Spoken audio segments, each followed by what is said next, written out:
आऊज़ु बिल्लाहि मिनश्शैतानिर्रजीम बिस्मिल्लाहिर्रहमानिर्रहीम। अस्सलाम वालेकुम। वेलकम ऑन हम कहानियाँ। मुझसे शादी करोगी? सहरिश, मुझसे शादी करोगी? दाऊद ने कहा, जो उसकी बच्ची को गोद में लिए बिल्कुल एक माँ की तरह सुला रही थी। सहरिश ने इसकी तरफ देखा और बच्ची को लिटाकर वहाँ से निकल गई। सहरिश एक फर्म में अच्छी पोस्ट पर जॉब करती थी। हर वक्त खामोश तबीयत और अपने काम से काम रखने वाली लड़की थी। इसके माजी के बारे में किसी को कुछ मालूम नहीं था। दाऊद इसी फर्म में मैनेजर था। इसने अपनी क्लास फेलो अलीना से मोहब्बत की शादी की थी। उनका एक बेटा जावियार और एक बेटी जाविया थी। जावियार 2 साल का जबकि जाविया 6 माह की थी। दाऊद की बीवी अलीना की जाविया की पैदाइश पर डेथ हो गई थी। यूं दाऊद अकेला हो गया था और अपनी माँ के साथ अपने बेटे और बेटी की परवरिश कर रहा था। दाऊद बेटा, अब तुम्हें अपना घर बसा देना चाहिए। मैं बहुत बीमार रहती हूँ। मेरा कुछ पता नहीं, किसी भी वक्त आंख बंद कर दूँ। दाऊद की वालिदा ने कहा, अम्मी, मुझे अलीना के अलावा कोई अच्छा नहीं लगता। जब कोई लड़की अच्छी लगी तो कर लूँगा शादी। दाऊद ने ये कहकर ऑफिस चला गया। वहाँ जाते ही उसकी मुलाकात सहरिश से हुई तो उसको देखते ही इसके जहन में अपनी माँ वाली सुबह वाली बात आ गई। अपने कमरे में पहुंचकर इसने सामने बार बार सहरिश का चेहरा घूम रहा था। लंच टाइम इसने सहरिश को कॉल करके बोला, मिस सहरिश, मुझे आपसे कुछ बात करनी है। आज आप मेरे साथ बाहर लंच के लिए चलें। जी सर, खैरियत तो है ना? मैंने कुछ गलत कर दिया? सहरिश ने परेशान होते हुए कहा, सब खैरियत है, बस तुम पार्किंग में आ जाओ। दाऊद ने कहा, जी सर, अभी आई। सहरिश ने अपना बैग उठाया, पार्किंग की तरफ चल दी। गाड़ी में बैठकर उसने पूछा, सर सब ठीक है ना? सब ठीक है, बस रेस्टोरेंट पहुंचने तक सब्र कर लो, दाऊद ने कहा। दाऊद के फ़ोन की घंटी बजी तो इसकी अम्मी की कॉल आ रही थी। हेलो अम्मी, दाऊद ने फ़ोन कॉल के साथ लगाते हुए कहा, बेटा, मेरी तबीयत बहुत ख़राब हो रही है, जल्दी से घर आ जाओ। दाऊद की अम्मी ने बस इतना ही कहा था, आगे कुछ न कह सकें और उनके हाथ से फ़ोन गिर गया। हेलो हेलो अम्मी, हेलो, आप ठीक हैं? दाऊद परेशान हो गया और गाड़ी घर की तरफ मोड़ दी। क्या हुआ सर? सहरिश ने परेशानी में पूछा। मेरी अम्मी की तबीयत ख़राब हो गई है, दाऊद ने परेशानी के आलम में कहा। घर पहुँचे तो अम्मी ज़मीन पर गिरी हुई थी। अम्मी अम्मी, क्या हो गया है आपको? दाऊद ने कहा।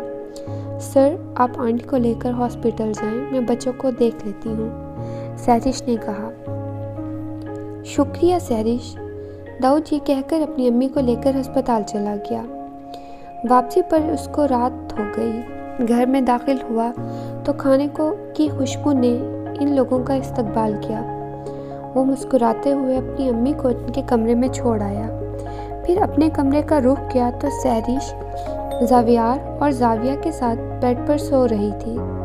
इसने गौर से देखा तो दोनों बच्चे इसको इस तरह चिमट कर सो रहे थे जैसे उनकी अपनी सगी माँ हो। दाऊद वापस आने लगा तो सहरिश की आंख खुल गई। सर, आप लोग आ गए? सहरिश उठकर बैठ गई। आप लोगों ने कुछ खाया? सहरिश ने सवाल किया। मैं आपके लिए खाना निकाल देती हूँ। नहीं, खाया तो कुछ नहीं है, आप जहमत ना करें, मैं खुद निकाल लूँगा। वो रात काफ़ी हो गई है, आपके घर वाले परेशान हो रहे होंगे, तो पहले मैं आपको ड्रॉप कर देता हूँ, जावियार ने कहा। नहीं सर, आप फ्रेश होकर खाने की टेबल पर आ जाएं। आप खा पी लें, मैं खाना निकाल देती हूँ। और मेरे घर वाले परेशान नहीं हो रहे क्योंकि मैं हॉस्टल में रहती हूँ। ये कहकर सहरिश बाहर निकल गई। दाऊद फ्रेश होकर टेबल पर आया तो देखा دیکھ کر حیران ہو گیا کیونکہ سارا کھانا اس کی پسند کا تھا۔ آپ کو کیسے پتا مجھے بریانی پسند ہے اور میٹھے میں رس ملائی؟ سر مجھے کیسے پتا ہونا تھا، وہ تو میں جس چیز کا سامان گھر میں موجود تھا میں نے بنا دی، سہرش نے کہا۔ بچوں نے آپ کو تنگ تو نہیں کیا؟ داؤد نے پوچھا۔ نہیں سر، بہت پیارے بچے ہیں ماشاءاللہ، سہرش نے کہا۔ سہرش، آپ نے کبھی بتایا نہیں کہ آپ ہاسٹل میں رہتی ہیں؟ داؤد نے پوچھا۔ آپ نے کبھی پوچھا ہی نہیں، سہرش نے جواب دیا۔ اچھا سر، اب آپ سو جائیں، صبح آفس بھی جانا ہے۔ ٹھیک ہے، آپ بچوں کے پاس سو جاؤ، میں گیسٹ روم میں سو جاتا ہوں، داؤد نے کہا۔ سہرش بچوں کے پاس چلی گئی اور داؤد گیسٹ روم میں چلا گیا۔ داؤد کی آنکھوں سے نیند کوسوں دور تھی۔ اسے سہرش بار بار اپنی آنکھوں کے سامنے نظر آ رہی تھی۔ اس کا سنجیدہ اداس آنکھیں اسے اندر ہی اندر سے کاٹ رہی تھیں۔ اسے سہرش کی کمی محسوس ہونے لگی، لیکن وہ ہمت ہی نہیں کر پا رہا تھا کہ بچوں والے کمرے میں جا کر اس سے بات کر لے۔ صبح ناشتے کے بعد داؤد تیار ہو کر آیا تو سہرش تیار ہو کر زاویہ کو سلانے کی کوشش کر رہی تھی۔ داؤد کی امی اس کے پاس بیٹھی تھی۔ داؤد کی امی کچھ دیر کے لیے باہر چلی گئی تو داؤد نے سہرش سے کہا، سہرش مجھ سے شادی کرو گی؟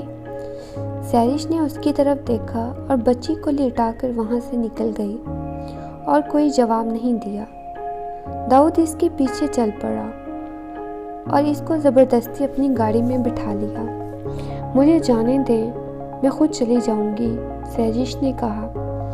دیکھیں سہرش، میں نے کوئی انوکھا سوال تو نہیں کیا، داؤد نے التجائیہ نظروں سے کہا۔ کیا جانتے ہیں آپ میرے بارے میں؟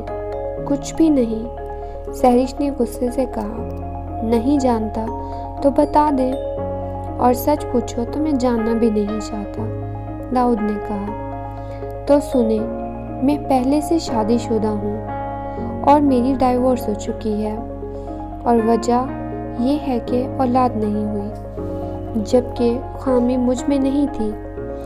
اس نے اپنی خامی چھپانے کے لیے مجھے چھوڑ دیا۔ سہرش رونے لگی۔ باقی آپ کی بات کا جواب میں اپنی امی سے بات کیے بنا نہیں دے سکتی۔ بے شک آپ اپنی امی سے بات کریں، لیکن اتنا یاد رکھیے گا میں آپ کو چاہنے لگا ہوں، داؤد نے کہا۔ آفس میں دونوں نے ایک دوسرے سے بالکل بھی بات نہیں کی۔ اگلے 2 دن سہرش بھی آفس نہیں آئی اور فون بھی اس کا بند تھا۔ تیسرے دن دوپہر میں سہرش نے داؤد کو کال کر کے کہا کہ آپ اپنی امی کو آج رات کے کھانے پر میرے گھر لے آئیں، میں لوکیشن سینڈ کر دیتی ہوں۔ یہ سنتے ہی داؤد کی جان میں جان آئی۔ وہ فوراً اپنے گھر گیا، اپنی امی کو سب بتایا اور ان کو تیار ہونے کا بولا۔ شام 2 گھنٹے کی ڈرائیو کے بعد داؤد اپنے بچوں اور امی کے ساتھ مٹھائی لے کر پہنچ گئے۔ سہرش کے بھائی اور امی نے ان کا اچھے سے استقبال کیا۔ سہرش نے اپنی بھابھی کے ساتھ مل کر کھانے کا بہت اچھا اہتمام کیا ہوا تھا۔ اگلے ہفتے ان دونوں کا سادگی سے نکاح کر دیا گیا۔ یوں داؤد کو ایک اچھا ہمسفر اور ان کے بچوں کی ماں مل گئی، اور سہرش داؤد جیسے جیون ساتھی کو پا کر بہت نہال تھی۔ شکریہ۔ مزید ایسی اچھی کہانیوں کے لیے ہمارے چینل کو سبسکرائب کریں۔ نیچے دیے گئے بیل آئیکن کو دبانا مت بھولیے گا تاکہ ہماری نئی آنے والی ویڈیوز کا نوٹیفیکیشن آپ بر وقت اور بآسانی حاصل کر سکیں۔ شکریہ۔